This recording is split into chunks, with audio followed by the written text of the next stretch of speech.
Okay, let's talk about the neural tube defects, congenital problems in the CNS. So the way we cover the congenital problems in CNS is anterior defect and posterior defect.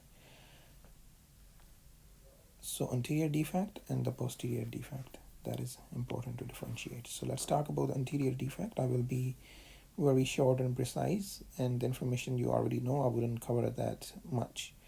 So neural tube defect that happens in the fourth week during pregnancy, and neuropores, they fail to fuse. That is the main pathophysiology behind neural tube defect. The most important test that we do for the neural tube defect in a pregnancy is that AFP. Check the AFP. If AFP is high in amniotic fluid, then that is the first trimester test we do. If AFP is high in amniotic fluid first time, then we repeat the test and see if there is any multiple gestation that can increase. But if it is still high, then we see that there is a problem with when the wall, uh, the wall of the, there could be issues with the CNS. Now, another confirmatory test that we can do is acetylcholinesterase, and that also present in amniotic fluid. We do it for the confirmatory test. Spina bifida, as you guys know, this is the most least severe, and there is no herniation, just you see the hair on the top, as you guys can see. That's the only thing you can see here.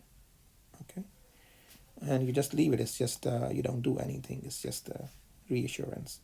Meningocele is where meninges herniate through the bony defect. So meningocele, as you guys can see here, this only spinal cord is right here. That's the only that came out from the, you see right here. Okay, now in meningomyelocele, myelomeningocele, myelo mean that spinal cord is coming out. So you can see here, spinal cord is there, here spinal cord is coming out. Okay, so these are the three most important things that you need to know.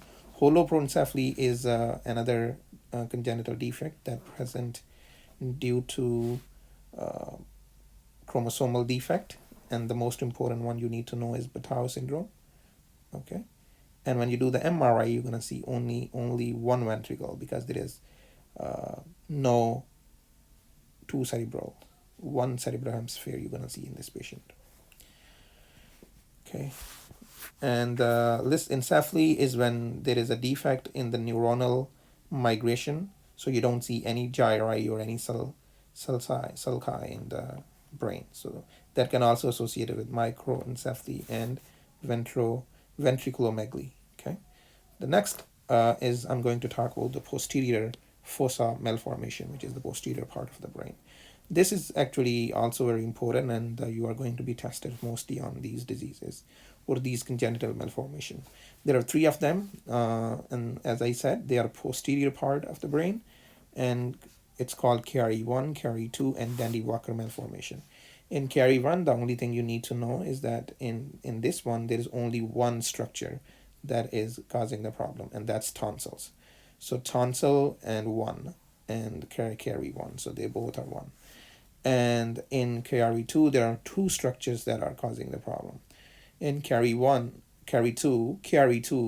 vermis and tonsils are coming down. These two structures are going through the foramen magnum, and the association with the KRE2 malformation is non-communicating hydrocele.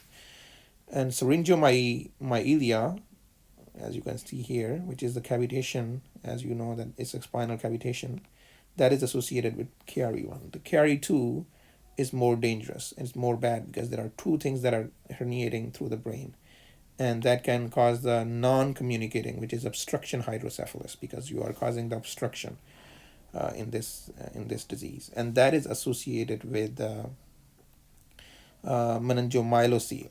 Okay, so because it is taking two things out, so it's myelomeningocele is coming out, and hydrocephalus. KRE1 is not as severe as meningomyelocele. Syringomyelia is associated with KRE1. Dandy-Walker, what happened in Dandy-Walker is that you don't produce the cerebellar vermis. The cerebellar vermis is the middle part of the cerebellum, and the baby doesn't produce that one. So what happens is that the fourth ventricle, they get enlarged. They get enlarged enough that they fills the whole posterior fossa. So technically, the posterior part of the brain is just having only the sorry only the fourth ventricle, not the cerebellum. Okay, and it is also associated with spina bifida and hydrocephalus.